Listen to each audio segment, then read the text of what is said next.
517 billion dollars. यह है China की सिलिकॉन वैली कहे जाने वाली शेंझेन शहर की जीडीपी, जो बेंगलुरु, हैदराबाद और गुरुग्राम की कंबाइंड जीडीपी से भी ज्यादा है। 1980s के दौरान एक फिशिंग विलेज हुआ करता था और इसकी जीडीपी सिर्फ 180 मिलियन डॉलर्स ही हुआ करती थी। लेकिन सिर्फ 4 डेकेड्स में ही इस शहर ने अपनी जीडीपी को 2800 टाइम से भी ज्यादा बढ़ाया है। दुनिया के मोस्ट सक्सेसफुल इन्वेस्टर कहे जाने वाले वॉरेन बफेट के कंपैरिजन में इस शहर ने 15 टाइम्स ज्यादा फास्ट ग्रोथ की है। ये अकेली सिटी भारत के टॉप एक्सपोर्टिंग स्टेट गुजरात से 2.5 टाइम्स ज्यादा एक्सपोर्ट करता है और दिल्ली से आधी पॉपुलेशन होने के बावजूद इस शहर में पूरे भारत से 2.5 टाइम्स ज्यादा इनोवेशन के फाइल पेटेंट होते हैं। यहाँ रोबोट डिलीवरी करते हैं, एआई ट्रैफिक कंट्रोल करता है और होटल्स बिना स्टाफ के चलते हैं। यहाँ के फुटपाथ्स पर आपको इलेक्ट्रिक स्कूटर मिलेंगे, शॉप में फेस स्कैन पेमेंट होगा और ग्रोसरी बिना किसी डिलीवरी बॉय के 30 मिनट में आपके घर पर पहुंच जाती है। अलीबाबा ने 2018 में यहाँ एक ऐसा होटल लॉन्च किया है जहाँ चेक इन से लेकर चेकआउट तक सब बिना किसी ह्यूमन स्टाफ के एआई और रोबोटिक्स से होता है। सुनने में एक किसी साईफाई मूवी के बात लग रही होगी, पर बॉर्डर के उस पार एक रियलिटी बन चुका है। 1980s के दशक में जहां शेंझेन के लोग मछली बेचकर पेट भरते थे, तभी भारत में ऑलरेडी आईआईटीज खुल चुकी थी। इसरो ने अपने मिशन लॉन्च करना शुरू कर दिया था और हम सॉफ्टवेयर भी एक्सपोर्ट करने लगे थे। तो आखिर कैसे चाइना का एक शहर भारत के पूरे इनोवेशन सिस्टम से आगे निकल गया और जो मुकाम दुनिया में चाइना ने हासिल करके दिखाया है वो भारत क्यों नहीं कर सका? चलिए आज के इस वीडियो में जानते हैं। दोस्तों, आज जिस चाइना को हम ग्लोबल सुपर पावर के नाम से जानते हैं, वो देश कभी अपने ही लोगों को जिंदा रखने के लिए स्ट्रगल कर रहा था। साल 1958 में माओ जेडोंग ने ग्रेट लीप फॉरवर्ड के नाम से एक इकोनॉमिक रिफॉर्म शुरू किया, जिसका गोल चाइना को ओवरनाइट इंडस्ट्रियल जायंट बनाना था। लेकिन माओ चाइना को ग्रेट बनाने की इतनी जल्दी में थे, इसका रिजल्ट उल्टा ही पड़ गया और 3 करोड़ लोग भूख से मर गए। लोग मिट्टी खाने लगे, चूहों का शिकार करने लगे और कुछ जगहों पर तो कैनिबलिज्म तक के केस रिपोर्ट हुए। चाइना का एजुकेशन सिस्टम कोलैप्स हो गया, यूनिवर्सिटीज बंद हो गई और लाखों लोगों को एंटी नेशनल माइंडसेट के नाम पर मार दिया गया। 1970s के एंड तक चाइना का हाल ऐसा था जैसे हर थर्ड वर्ल्ड डिक्टेटरशिप का होता है। यहाँ गरीबी, भूखमरी और गवर्नमेंट के प्रति डिससैटिस्फैक्शन ने अपनी जड़ें मजबूत कर ली थी। ये वही दौर था जब भारत ग्रीन रिवॉल्यूशन के जरिए अपने फार्म्स में रिकॉर्ड प्रोडक्शन देख रहा था। 1990 तक दोनों देश ऑलमोस्ट सेम इकोनॉमिक लेवल पर थे। इनफैक्ट भारत थोड़ा आगे ही चल रहा था, पर चाइना यहाँ एक अद्भुत टर्न अराउंड करने वाला था, जिसके बाद भारत और चाइना दोनों देशों के रास्ते हमेशा के लिए अलग हो जाते हैं। जब माओ के बाद पावर डेंग शाओपिंग के हाथ में आई तो चाइना की इकोनॉमी लगभग कोलैप्स होने के कगार पर ही थी। लेकिन डेंग ने वो किया जो माओ को करना पसंद ही नहीं था। साल 1917 में डेंग ने यूएसए और सिंगापुर का टूर किया और उन्होंने इन देशों से डेवलपमेंट का असली मतलब सीखा, जिसने चाइना की फ्यूचर की नींव रखी। अमेरिका में उन्होंने इनोवेशन, इंफ्रास्ट्रक्चर और फ्री मार्केट का मैजिक देखा। वहीं सिंगापुर ने उन्हें डिसिप्लिन, गवर्नेंस और एजुकेशन का पावरफुल कॉम्बिनेशन सिखाया। इन ट्रिप से लौटकर डेंग ने अपने लोगों से कहा, It doesn't matter whether the cat is black or white, as long as it catches mice. यानी अगर देश ग्रोथ कर रहा है तो वहाँ कैपिटलिज्म या सोशलिज्म, इसे कोई फर्क नहीं पड़ता। तब साल 1980s में डेंग स्पेशल इकोनॉमिक जोन का कॉन्सेप्ट लेकर आते हैं और शेंझेन चाइना का पहला स्पेशल इकोनॉमिक जोन बनता है। एक ऐसी जगह थी जहाँ चाइनीज गवर्नमेंट ने business friendly rules and regulation लागू किए, फॉरेन कंट्रीज को इन्वेस्ट करने के लिए प्रेरित किया और चाइनीज इकोनॉमी को पंख लगा दिए। जहां बाकी चाइना में अभी भी पॉवर्टी थी, एक स्पेशल इकोनॉमिक जोन के रूप में शेंझेन ग्रोथ लेबोरेटरी बन चुका था। डेंग के इस एक फैसले के कारण चाइना में फॉरेन इन्वेस्टमेंट आई, नई फैक्ट्रीज खुली, लोगों को जॉब मिलनी शुरू हुई और चाइनीज एक्सपोर्ट इस तेजी से बूम हुआ कि आज पूरा चाइना ही एक बड़ा स्पेशल इकोनॉमिक जोन बन गया है। जहां भारत में एक फैक्ट्री खोलने के लिए 25 क्लियरेंस चाहिए होते हैं, वहां चाइना में एक single window clearance system launch कर दिया गया। रिजल्ट ये हुआ कि 1990s के दौरान फॉक्सकॉन, एचपी और सैमसंग जैसी जायंट ने चाइना में मैन्युफैक्चरिंग स्टार्ट कर दी। 1990s में चाइना का एक्सपोर्ट 62 बिलियन डॉलर्स का था, जो आज के समय पर 3.3 ट्रिलियन डॉलर्स क्रॉस कर चुका है। इसी दौरान एप्पल ने भी चाइना में आईफोन्स का प्रोडक्शन करने का सोचा। जब स्टीव जॉब्स ने आईफोन बनाया था, तब उन्हें एक ऐसे पार्टनर की जरूरत थी जो कम टाइम में मैसिव स्केल पर और फ्लॉलेस क्वालिटी के साथ प्रोडक्शन कर सके। फॉक्सकॉन ने चाइना के शेंझेन में एक ऐसी असेंबली लाइन खड़ी कर दी जो 15 दिन में ही 10 लाख आईफोन्स को बना सकती थी। यहीं से एप्पल और चाइना की दोस्ती शुरू हुई, जो आज भी बनी हुई है।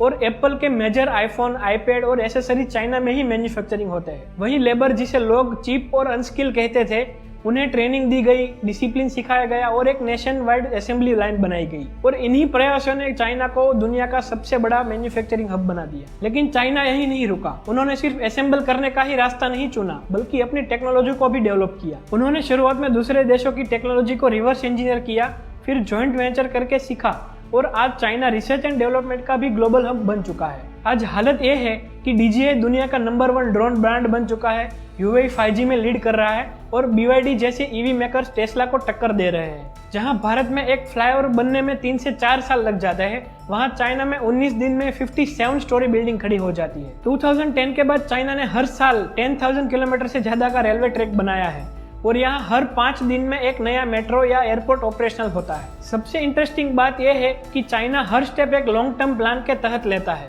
जब दुनिया क्लाइमेट चेंजेस के सॉल्यूशन ढूंढ रही थी, तब चाइना चुपचाप लिथियम, कोबाल्ट और सोलर पैनल्स के मैन्युफैक्चरिंग में घुस गया था। आज 80% से ज्यादा सोलर मैन्युफैक्चरिंग चाइना के हाथ में ही है और वही दुनिया को EV बैटरीज भी सप्लाई करता है। आज हर दूसरा इलेक्ट्रॉनिक आइटम, इंफ्रास्ट्रक्चर प्रोजेक्ट या clean energy component made in China ही है। पर चाइना ने सिर्फ अपनी इकोनॉमी को मजबूत नहीं बनाया, उन्होंने 3 पिलर स्ट्रेटेजी को यूज किया और इकोनॉमी के साथ अपनी मिलिट्री और रिसोर्सेज को भी स्ट्रेंथ दी। आज चाइना के पास 20 लाख से भी ज्यादा सोल्जर है जो दुनिया की सबसे बड़ी एक्टिव मिलिट्री बनते हैं। साउथ चाइना सी में उन्होंने नेचुरल आइलैंड को सीमेंट और कंक्रीट से आर्टिफिशियल बेसिस में बदल दिया है, जहां से वो पूरा इंडो पैसिफिक रीजन को मॉनिटर कर सकते हैं। बात करें रिसोर्सेज की, EVs से लेकर AI और सोलर टेक्नोलॉजी सभी में चाइना काफी आगे बढ़ चुका है। आज दुनिया की 60% लिथियम रिफाइनिंग, 73% कोबाल्ट प्रोसेसिंग और 90% रेयर अर्थ मेटल्स के प्रोडक्शन पर चाइना का ही कब्जा है। मतलब अगर कल टेस्ला को बैटरी चाहिए या एप्पल को कैमरा सेंसर बनाना है, तो वो रॉ मटेरियल अल्टीमेटली चाइना से ही आएगा। आपको सुनकर यकीन नहीं होगा कि आज के चाइना में पेट्रोल व्हीकल की नंबर प्लेट लेने के लिए आपको लॉटरी जीतनी पड़ती है।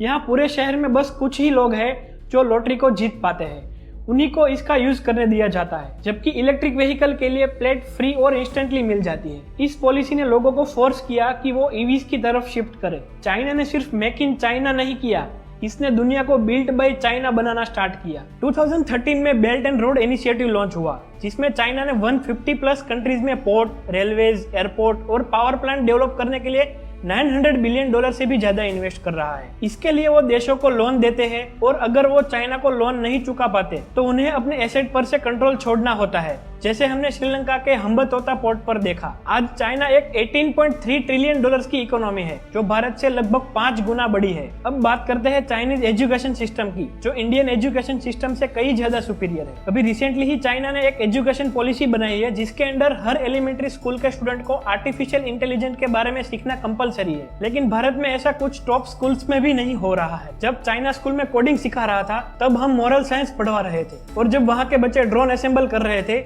हमारे स्कूल में बेंच रिपेयर करने के लिए टेंडर निकलता था। जब चाइना में रोबोट्स फैक्ट्री में लग रहे थे, हम अभी भी लोड शेडिंग और पेपर वर्क में अटके थे। भारत में कभी टैलेंट की कमी थी ही नहीं।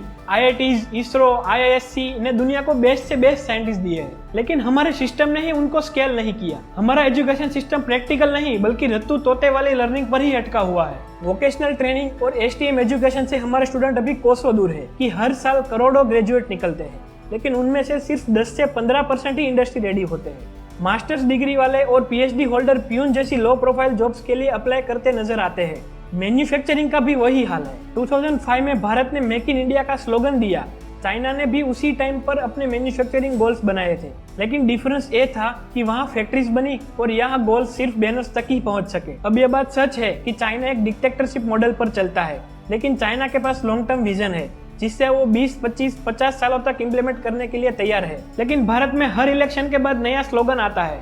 जब तक पॉलिसी कंटिन्यूटी नहीं होगी, कोई भी सिस्टम मैच्योर नहीं होगा। वो कहते हैं ना, India had the talent, China had the system. ये लाइन सब कुछ समराइज कर देती है। जब दुनिया रोबोट्स बना रही है, हमारे यूथ रील्स बनाने में बिजी है। जब वो ग्लोबल डोमिनेशन की प्लानिंग कर रहे हैं, तब हम व्हाट्सएप फॉरवर्ड में उलझे हुए हैं। लेकिन क्या भारत के लिए ये गेम खत्म हो चुका है? जवाब है नहीं। लेकिन ये सब करने के लिए जरूरी है एक strong political vision. Policy vote bank के लिए नहीं, जनरेशन के लिए होनी चाहिए, क्योंकि लीडरशिप का मतलब सिर्फ जीतना ही नहीं, लेगेसी होती है। वैसे आपको क्या लगता है, क्या भारत कभी चाइना की तरह ग्लोबल सुपर पावर बन पाएगा? कमेंट करके बताइए। वीडियो पसंद आया हो तो इसे लाइक और शेयर जरूर करना, और ऐसे ही इंटरेस्टिंग एंड इंसाइटफुल वीडियोस देखने के लिए अभी हमारे चैनल को सब्सक्राइब करें।